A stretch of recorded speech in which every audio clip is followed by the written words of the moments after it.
Hello everyone, welcome back again on this political science net achievers YouTube channel. आज हम important question लेकर आए हैं पेपर फर्स्ट के हायर एजुकेशन से रिलेटेड। तो हायर एजुकेशन के ऊपर ये दूसरा वीडियो है। इससे पहले हमने एक वीडियो और हमने अपलोड किया जिसमें लगभग 20 से 25 क्वेश्चन हमने डिस्कस किए। अगर आपने अभी तक वो वीडियो नहीं देखा है तो डिस्क्रिप्शन में उसका लिंक दे दूंगा, आप एक बार उस वीडियो को ज़रूर देख लीजिए। तो नेक्स्ट क्वेश्चन इसमें हम देखते हैं। इससे पहले अगर आप मेरे चैनल पर नए हो, चैनल को सब्सक्राइब नहीं किया है तो चैनल को सब्सक्राइब ज़रूर कर दीजिए और बेल आइकन को भी प्रेस कर दीजिए ताकि आपको अपकमिंग वीडियोज़ की नोटिफिकेशन भी मिलती रहे। तो फर्स्ट जो क्वेश्चन है आज के इस वीडियो का, that which commission recommend setting up UGC also known as university education commission. ठीक है, तो राधाकृष्ण कमीशन आया था ये। ठीक है, इसके द्वारा ही कहीं ना कहीं यूजीसी की सेटिंग की गई थी। ठीक है, यूनिवर्सिटी ग्रांट कमीशन की जो सेटिंग की गई थी। ठीक है, इसको रेकमेंड किया गया था। ठीक है, ना क्रमानुसार अगर हम आयोग की बात करें और आपने मुझे बताना है कमेंट में कि कौन सा ये आयोग कब आया था। ठीक है, तो क्रमानुसार यहाँ पे बताया कि पहला जो इसमें आयोग था वो यूनिवर्सिटी एजुकेशन कमीशन आया था, उसके बाद सेकेंडरी एजुकेशन कमीशन आया था, फिर एजुकेशन कमीशन आया था। तो आपने बताना है कि कब कब ये आया था। ठीक है, कमेंट करके। किस समिति ने यूजीसी द्वारा प्रत्येक वर्ष बुनियादी विज्ञान के क्षेत्र में अनुसंधान पर 500 करोड़ खर्च करने की सिफारिश की थी?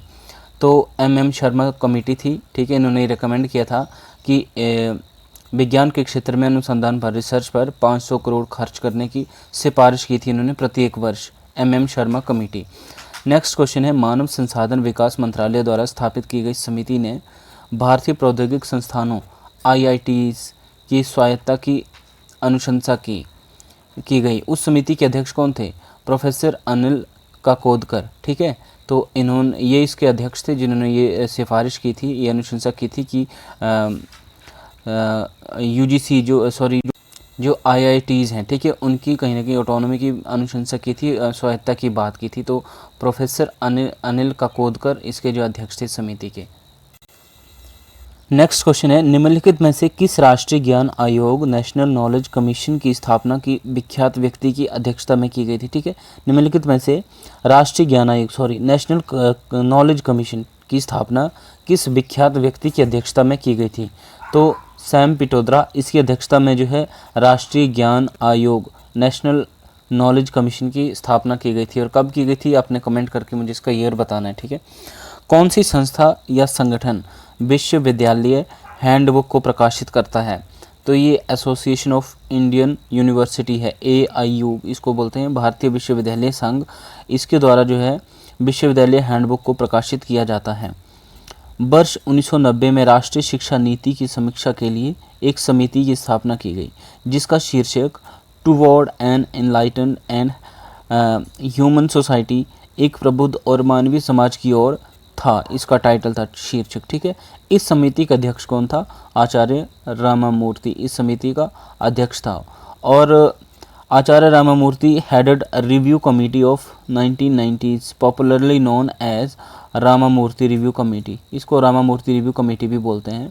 For evaluating the progress of national policy on education of 1986 की जो आपकी जो एजुकेशन पॉलिसी आई थी, ठीक है, NEP नेशनल एजुकेशन पॉलिसी आई थी, उसकी प्रोग्रेस को इवेल्युएट करने के लिए रामामूर्ति रिव्यू कमेटी जो स्थापित की गई थी, ठीक है, 1990 में। ठीक है, नेक्स्ट क्वेश्चन है, कौन सी समिति ने राष्ट्रीय उच्च शिक्षा एवं अनुसंधान आयोग national commission for higher education and research इसकी स्थापना की अनुशंसा की, जो कि उच्च शिक्षण संस्थानों में अकादमिक गुणवत्ता और ज्ञानवर्धन के लिए सुझाव देगा? तो ये जो समिति थी ये थी प्रोफेसर यशपाल कमेटी। ठीक है, आपने ईयर बताना कमेंट में कि कब बनी थी और इसने क्या किया था।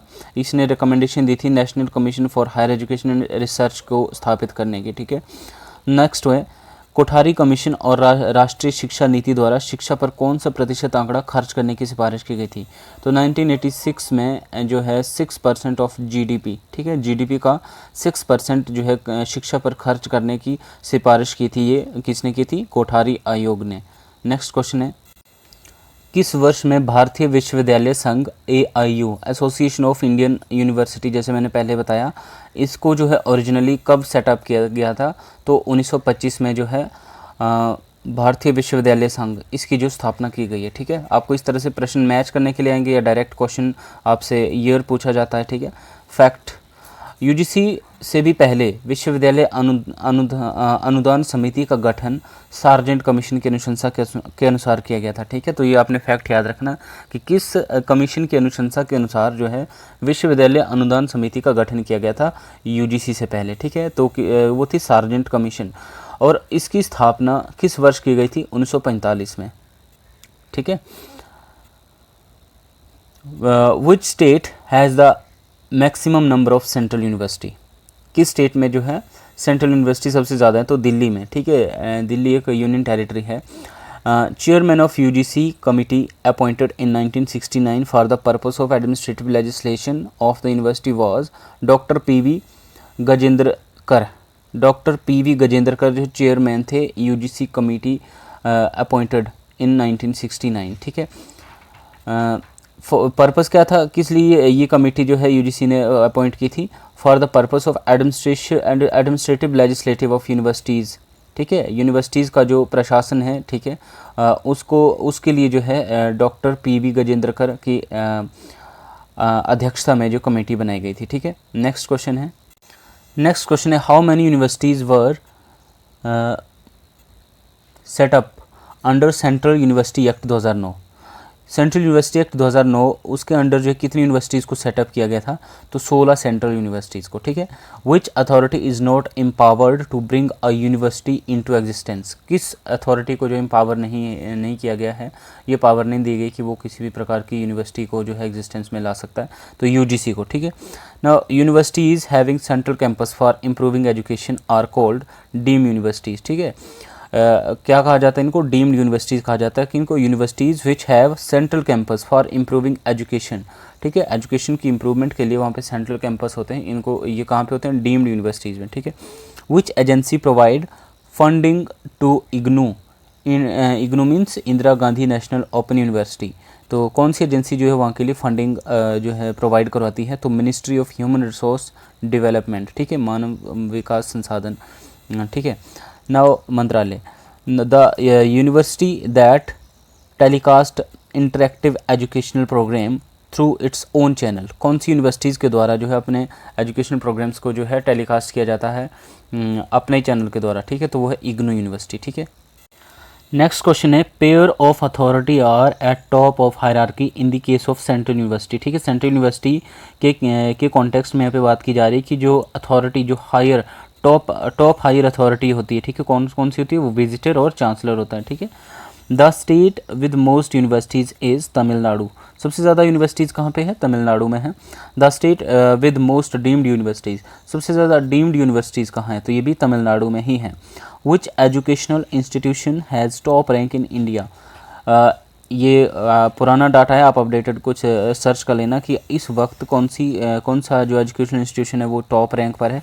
तो अभी पंजाब यूनिवर्सिटी चंडीगढ़ है। ठीक है, आप और अगर अपडेट कर लेना इससे संबंधित, अगर क्या पता हो सकता है कोई और हो तो मुझे कमेंट करके बताना ना। Commonwealth of learning COL is the only official Commonwealth agency located outside Britain. ठीक है, ब्रिटेन से आउटसाइड जो है ये ओनली कॉमनवेल्थ ऑफ लर्निंग है। ठीक है, non only official Commonwealth agency है जो कि ब्रिटेन से बाहर है, और इट इज़ लोकेटेड इन वैनकावर। ठीक है, वैनकावर कहाँ? मतलब कनाडा में लोकेटेड है ये। ठीक है, नाउ EHEI स्टैंड फॉर, इसका मतलब क्या है? Equity in higher education index. ठीक है, इस फुल फॉर्म भी आती है।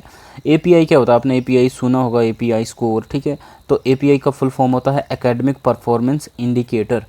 और national literacy mission was establish 1988। 1988 में नेशनल लिटरेसी मिशन को जो इस्टेब्लिश किया गया था। तो ये आज के इस वीडियो के बहुत ही ख़ास इंपॉर्टेंट क्वेश्चन थे जो कि आपके फर्स्ट पेपर से रिलेटेड हैं। ये सेकंड चैप्टर था, सेकंड लेक्चर है आपका हायर एजुकेशन के ऊपर। ठीक है, इससे पहले भी हमने लगभग 25 क्वेश्चन हमने डिस्कस किए हैं। अगर आपने अभी तक वो नहीं देखे तो डिस्क्रिप्शन में उसका लिंक पड़ा है, आप एक बार उसको भी देख लीजिए ताकि आपकी एक रिवीजन हो जाएगी। ठीक है, तो अगर वीडियो अच्छा लगा तो वीडियो को लाइक, कमेंट एंड शेयर ज़रूर कीजिए।